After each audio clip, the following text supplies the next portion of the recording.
the dichotomy of Texas Tech in 2024. A top 10 offense, a bottom 20 defense. Boy, I mean, like, Texas Tech, they fired Tim DeRuyter, who I think is a pretty good defense coordinator. It was clear. Like, we were previewing this team last year. Like, we were like, they are not good enough up front. And that was also, I guess, this defensive declination was accelerated by also this secondary not being good either with that front seven. But here's the thing, though. They went nuclear in the transfer portal on the defensive side of the ball. Right? You hired a new defensive coordinator, one that's, I don't know, he was on that 2023 Tulane defensive coordinator. Oh, he was at Houston last year. That was single-handedly on the defense. That was keeping them in games last year.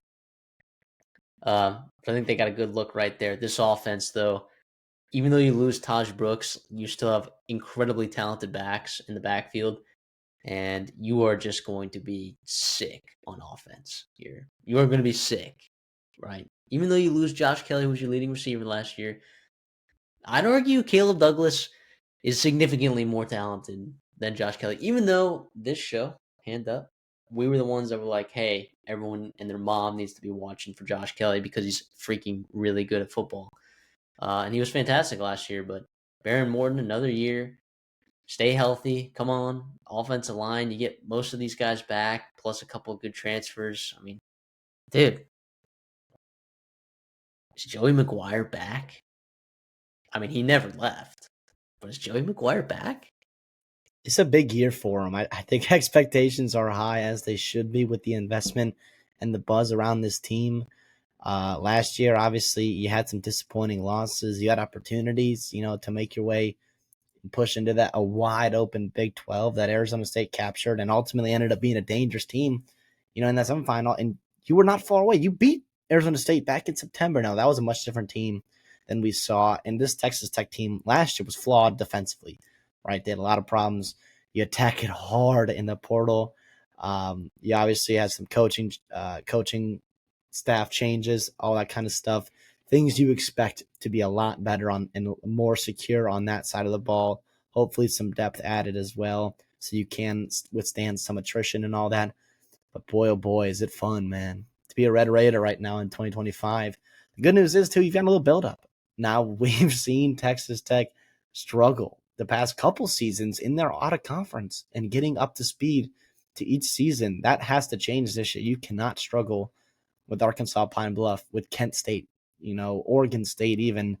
Those need to be wins, because once you get into conference, it don't do you any favors. The first 3 out of your first 4 games are tough opponents. And even at Houston, I think we expect to be much better this year. Everyone's sleeping over there down in Houston. So Texas Tech and Lubbock, a lot of buzz, a lot of excitement. We'll be following this team pretty closely this season. Can't wait to see what they're up to come September and October. And we damn sure expect them to be competing for a playoff spot and a Big 12 title spot, an opportunity there in come November. It's almost unfair that, look, the Big 12 in 2025, it's the conference of quarterbacks, right? It's almost unfair that Baron Morton's in the Big 12, because not that he's outshined by quarterbacks in the Big 12. It's just like there's a whole slew of them that are really good. Josh Hoover, Sawyer Robertson, people look at Avery Johnson. Of course, there's Baron Morton. Rocco Becht has been really good at quarterback these last couple of years. Jalen Daniels. Just last year, Jake Retzlaff, before he had to get dismissed from BYU.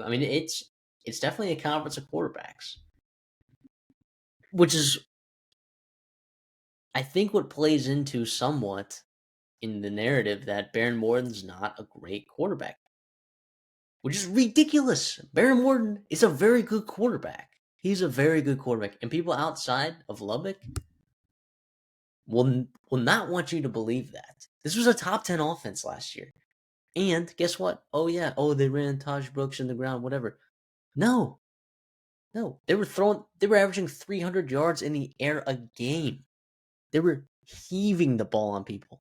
Baron Morton was slinging the pill. Josh Kelly making plays. Caleb Douglas, Coy Eakin. I mean, some dudes over there. All right. And you get a lot of those guys back. Baron Morton is a dang good quarterback. And I feel great about this quarterback room even if he goes down. Well, I say great. I feel good. I feel okay. I'm all right with it. Yeah, Will Hammond was fun to watch in that bowl game, right? He's obviously got a bright future ahead of him once Baron Morton ends up in the NFL. And Mitch Griffiths, who's, let's be honest, nothing special there. I mean, if you're getting to your third string quarterback, Veteran presence. Yeah, I guess I'll give him that. You're going to be struggling. Maybe throw out the true freshman Lloyd Jones and see what you got in him. But yeah, I expect this offense to be dynamic. Right, last year was a lot of fun.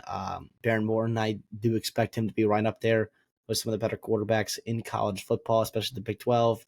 And then also to like work his way into NFL draft conversations because he's got the talent. And obviously, I think that production will again follow up last year's into that running back room. If we want to move there, obviously the big news out of fall camp, the one thing you just want your team to hear more than anything is just stay healthy. No big offseason injuries come fall camp. And unfortunately, Quentin Joyner, the talent, the transfer from USC, former four-star kid, did get hurt. Sounds like a knee injury. He'll be gone rest of the season. Praying for speedy recovery for him to be back to full strength for next year. But moving on to football and who's going to be playing this year, I feel pretty good. I mean, yeah, it sucks you're relying on a couple of young guys. But Jacoby Williams and Cameron Dickey are good football players. And I love the difference in dynamics that they give you and what the different bodies and abilities that they have there. Adam Hill is also a big burly dude as well, being 230 pounds. So look to those guys to be eating those carries. So hopefully Cam Dickey and Williams do stay healthy because what was a strength and one was a deep room with four guys you trusted is already down to three without any snaps being played. So you hopefully you can kind of keep those guys healthy and fresh throughout by rotating. But yeah, Dickey being a little bit more bigger, stockier back, Jacoby Williams, some flash and stuff like that. So all in all, it's a darn good room, man. I know, Dickey and Williams would have been fun to pair with a guy like Quentin Joyner and what he can do out of the backfield and with the ball in his hands. But in all, I mean, yeah, let's go with Dickey and Williams. I think they're going to surprise people.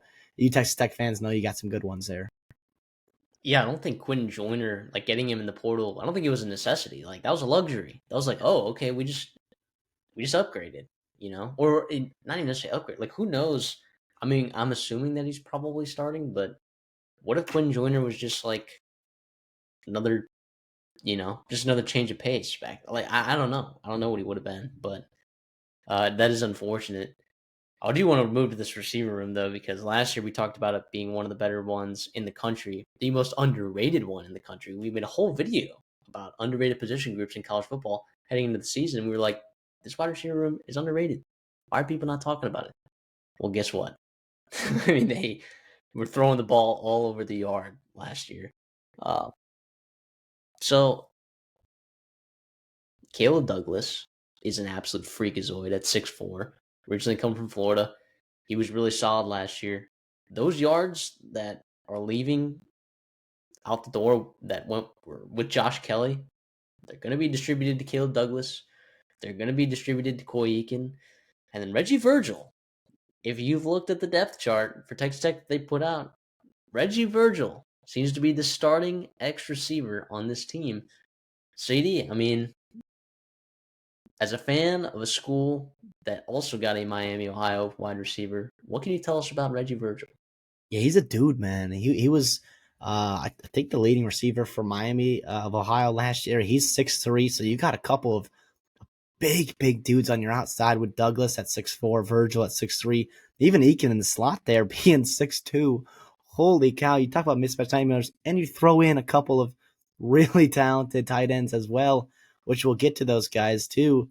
It's a lot of fun. And I think if you talk to a Texas Tech fan, you told them, 12 months ago that, hey, like we're going to be previewing the 2025 Texas Tech Red Raiders, and Micah Hudson's the fourth wide receiver we mentioned, you're probably disappointed. But I don't look at it like that. I view him as like a luxury, man. Let's get the ball in his hands and see what he does with it. Obviously, he will be a part of this offense. You get him healthy and playing well. Get the ball in his hands, see what happens. I think good things will, and he'll see that, and he'll force his way onto the field, absolutely, but not out of necessity. More so just because of how dynamic he is. But Douglas, Eakin, and Virgil, and then you throw in Hudson. Yeah, you look around the Big 12, and again, here we are with Texas Tech having a really, really, really good and solid wide receiver core. I do worry a little bit about the depth if I do have to be nitpicky here. Like, how are your guys like Roy Alexander? How are your guys like TJ West coming along? Kelby Vassin, a younger kid. What are we seeing there? And like, if you do have to dip into some depth, if you do have some attrition at the positions, one or two guys goes down, someone rolls their ankle, you need some guys to come in on third down. What do you get out of them? That would be my only nitpicky spot of this wide receiver room. But all in all, I think you and I expect Caleb Douglas to be one of the best wide receivers in the Big 12. He's going to emerge and push himself into serious NFL draft considerations. We think they're going to fall in love with the kid. Yeah, at the tight end position, it's weird because you lose Jalen Conyers, who was really good as a receiver. You do lose Mason Tharp, who actually played more snaps, believe it or not, than Jalen Conyers. And you also lose, well, and then you get back John Carlos Miller. That was the other guy that took a lot of snaps as well, especially as a blocker. And he's pretty solid. But then you also add transfer, Terrence Carter Jr., a little bit smaller, definitely more of the receiving type. So you kind of have that uh, different types of bodies in this room. And then Jason Llewellyn, who was there last year, got some snaps in some positions too. So like those three guys, they're good, and I like the versatility that they have. And as long as you got a pass catcher like Terrence Carter in there, to supplement, just anything else that you can give Barrymore. Because again, we'll say it one more time for everyone in the back. Barrymore's a good quarterback. Yeah, absolutely. I want to talk about Terrence Carter a little bit here. 6'2", 245, from Killeen, Texas, right? So in-state kid, obviously not pretty far away from Lubbock, but he was at Louisiana last year, and that was a really good football team. And there were some spots where he took over. Right? He had some big chunk plays. His athleticism really showed. 74-yard play against App State, 59-yard the week after against Coastal Carolina. He is the second leading receiver of returning tight ends coming back to college football. Him and Tanner Koziol, who's you'll see him this season. He's at Houston right now, so October 4th, you'll see a couple of really good G5 tight ends who transferred up to the Big 12. So yeah, I mean, overall, I think it's a really solid room. Would love to see the upside of Carter and what he can do. I mean, you look at their depth chart they released, right? There's an or next to it, like Carter and Miller. It's just because of the different roles they'll play, and Llewellyn with how big he is and what he can do blocking and all that stuff. But all in all, it's a pretty darn good room. Tight end's usually a luxury spot here, but last year, like, you utilized them a lot. You had three really good tight ends. Yeah, let's use them. And this year, I think you feel comfortable with your 3-year-old out there again. So how quickly can Terrence Carter get adjusted, to the Big 12? How quickly can he get acclimated to this offense? I think will be pretty important, but all in all, very good room.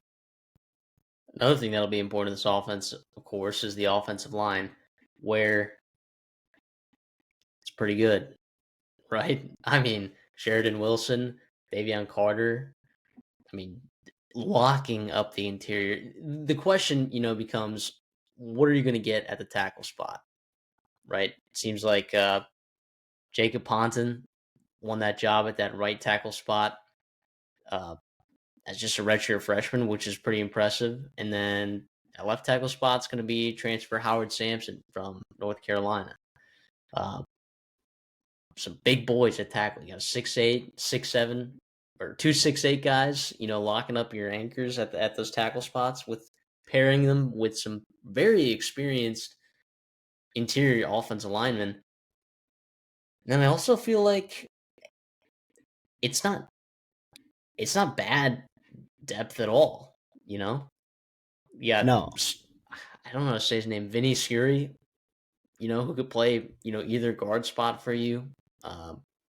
Hunter Zambrano is an interesting one coming over as a transfer. Connor Carty is a true freshman that you flipped uh, this past offseason, who seems to be pretty talented as well. Maybe not ready to play right now, but that would be an interesting piece for you. So it's an interesting. I think you got 6 guys that you really like, maybe 7 guys that you really like, and then if you have to dip into that 8th or ninth guy, I mean that's where you get a little bit dicey. But I'm liking this offensive line, and particularly, you don't need elite offensive lines to compete in the Big 12 either. No, no. And how many teams also in the portal era feel good about their 8, 9, and 10 offensive linemen? I think that's kind of becoming less and less frequent in college football these days. I'll throw out Hunter Zambrano as well, kid from Illinois State who was working back from injury.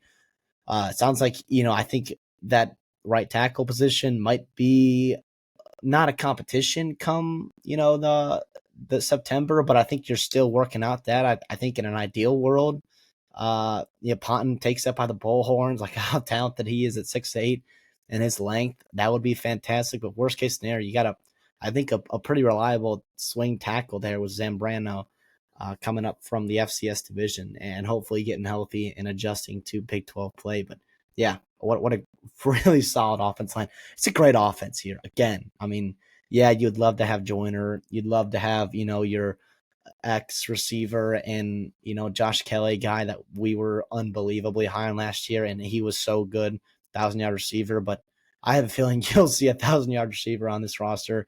And you'll also have a lot of help too. Like it's going to be a really good offense, and hats off to McGuire and the staff for putting it together and being able to reap the benefits. And hopefully you get complimentary football with your team. Hopefully that defense, new coaching staff, new defensive line, completely almost a brand new secondary. Hopefully you're getting some help here, and we'll see if all these changes, all that investment was worth it come this year.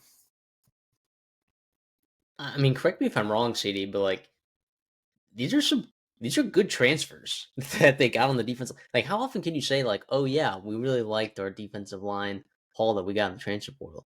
Like, yeah, like there's always like some edge rushers that are like pretty good in the portal, but like I think you got good players. Skylar Gill Howard from Northern Illinois, I think he's solid. Lee Hunter is a guy that has a lot of power forward experience. David Bailey coming off the edge from Stanford, Romello Height. I mean, it is these are decent transfers that are coming in here. And you look across the Big 12 and you see some pretty good offensive lines. But like when you think about it, you're like, is there an offensive line in the Big 12 that would really manhandle this defensive line on paper? And I'm not sure that there is one. At least Yeah, not one on their schedule. I guess Utah would be the only one. Yeah, I think on paper is the key word. I think it looks beautiful right now. We'll see what it comes together. But yeah, you talked about in the portal, like getting guys. How many times can you get guys that are legit 3-down players? And that's the best part. Like you'll find guys that give you pass rush. You'll find run stuffers, snap eaters, stuff like that. But to find 4 guys that are actual 3-down players is awesome. It is really, really awesome. Hats off to what they did there. You also get AJ Holmes coming in from Houston as well. Boy, oh boy, yeah, Skylar Gill Howard's a guy from NIU that I think will surprise people. He's like the one G5 transfer in this group because Lee Hunter is coming from UCF. They're a talented kid, unbelievably talented kid. David Bailey, obviously the headliner, him and Romello Height, but Skylar Gill Howard I think could surprise people. I'm not worried about his size or like him adjusting to Big 12 play.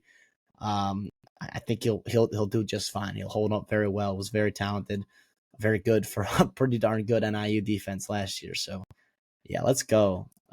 Excited about that group. As for the linebackers, it's Ben Roberts, Jacob Rodriguez coming back. A couple guys that should be okay, right?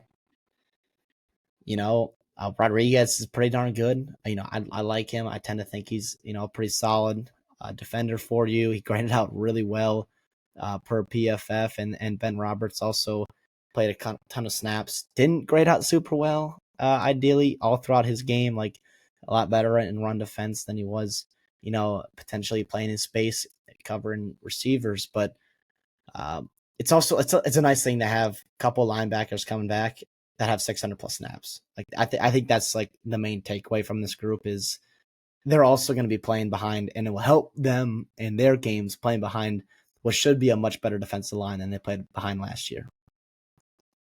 Yeah, 100%. I don't necessarily have a ton of, like you said, I don't have a ton of comments to add to that. It's guys that have experience, which is, the number one baseline thing that you like to see at linebacker, in terms of trying to find, I mean, obviously, superior athleticism at the linebacker position can transcend, your level of play and production at that position. But I'm not sure that's exactly what we're getting here, but should be a pretty decent group. The secondary, I think, is the one that's like, okay, what's going to happen here? I mean, you gave up over 300 yards a game through the air. You were the second worst pass defense in the entire country from a yards per game standpoint. Now, that's also because you were in a lot of shootouts. Teams were having to catch up with you. You're playing in the conference of quarterbacks, all right? But you lose CJ Baskerville, who was, mega experienced for you. But what I like here is that you're bringing in transfers that are going to be starting immediately, and then also transfers that are competing with guys that were already here that played a lot of snaps just a season ago. Like Maureen Horn, he's going to be competing. You look at the depth chart with Amir Boyd, who's coming over from UTEP, who I would say wasn't necessarily one of the premier cornerback transfers that they got, but look, if there's competition there, then there's hope that you're going to get something better than what you got last year in the secondary. Yeah, I'm really excited to see Cole Wisniewski play for you. The transfer coming in from North Dakota State, obviously a very, very respected football program there, was recruited by Matt Entz. We know how good he is defensively and what he'll do at Fresno State now. 6'4", 220 pounds at safety. Sounds like he's going to be playing a little bit of free safety at that size. It's crazy. It's awesome.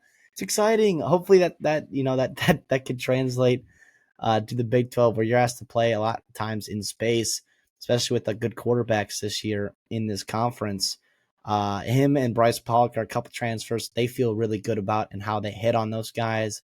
Pollock is supposed to be a leader in that room, a guy from Mississippi State coming over, 6 foot, 200 pounds ish, just a hair under that, and hopefully allowing them to make plays in the secondary last year. This was not a good defense last year. The secondary got torched in a lot of games last year. Like, just telling you, calling it like it's, that Texas Tech fans, right? You understand it needs to be better this year. And those two players, I think, will go a long way, along with the added pass rush, along with Jacob Rodriguez coming back.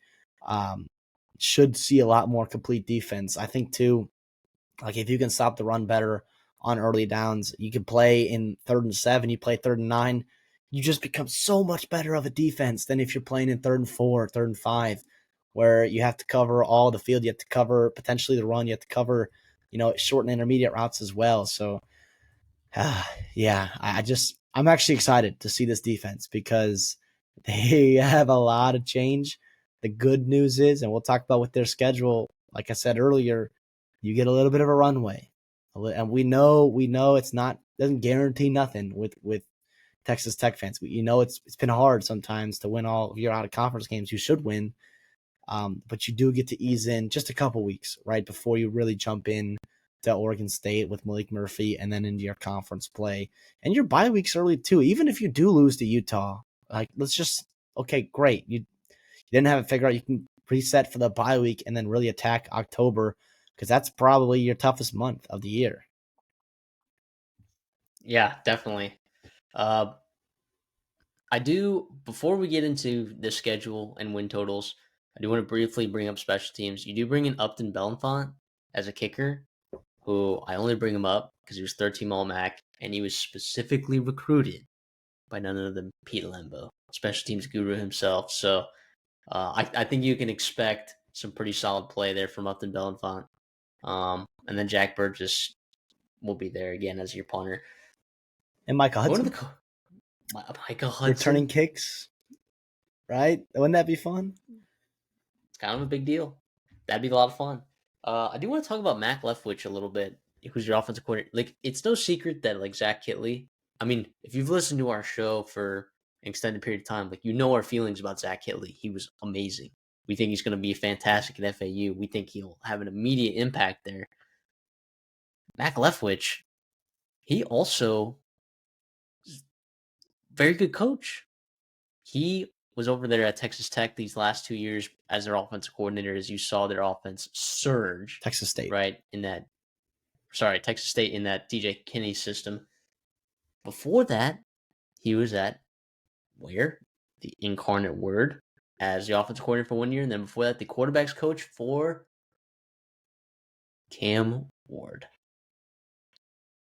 So, look, he's got a pretty decent profile right now. It was no secret that he was going to end up taking some big job somewhere pretty soon with the success that he's had at Texas State. I'm glad he ended up here at Texas Tech. I think he'll be pretty solid. And then Shea Wood coming over from Houston and then Tulane before that. I think that's also a really good hire. Although I do think maybe Texas Tech fans will disagree, but I don't necessarily think that Tim DeRuyter was the problem. I think that there was definitely a talent issue for sure. Maybe Tim DeRuyter had some stuff to do with some of these broken down coverages, but I'm on the belief that I think you made two really good hires here. And Joey McGuire, I mean, come on. He's the dude. Let's go, man. I think this is going to be a good coaching staff this year. I think it'll be a good coaching staff for years to come. And I am excited to see what this team can do in the 2025 season.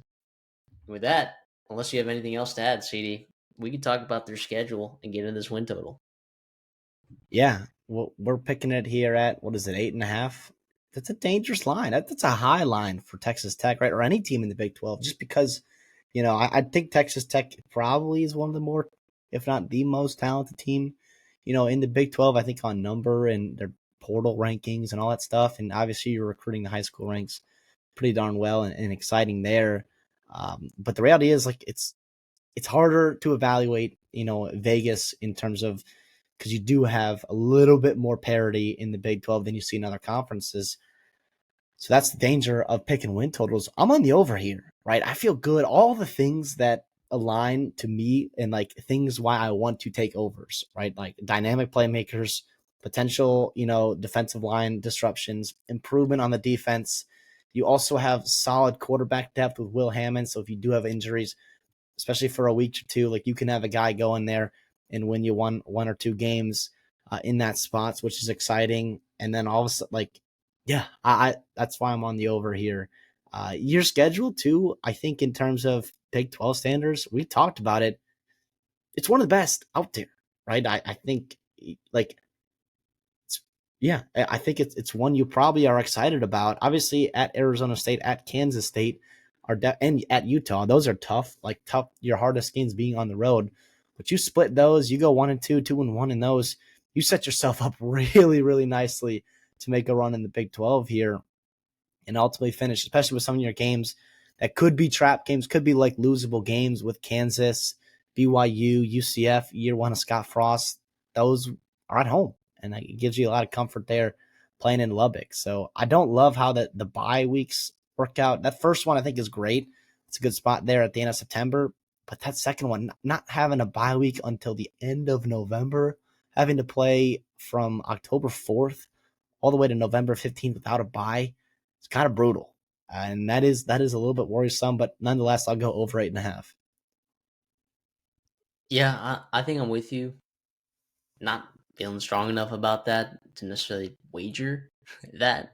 Plus, you're also eating up a lot of juice there. But for people that really like the over, let me direct you, instead of betting on the over under season win total at 8.5, take their over on conference wins at 5.5 at -125 instead of gobbling up that -155, -160, whatever you're getting it at. Because if you think they're gonna go 3-0, like in the out of conference against Arkansas, Pine Bluff, Kent State, and Oregon State, then you might as well take that at the over 5.5 at -125. Yeah, and they could win 8 games and still have 6 conference wins too. So like, even if you lose to Oregon State, like you could still hit Yeah. that I'm over just saying, there. like, Yeah, from a value perspective, like it's a lot better. Oregon State's not worth like 16 cents on the dollar. All right, is all I'm trying to say. So yeah, this is a good football team. We're hoping that it'll be well coached. We're hoping that these transfer portal assets on the defensive side of the ball mold into this. And boy, I'm excited to see what this offense can do. I mean, they were scoring almost 40 points a game last year. And then, yeah, you're going to be clashing with some Titans in the Big 12 for sure. But 9 wins feels very likely for this team.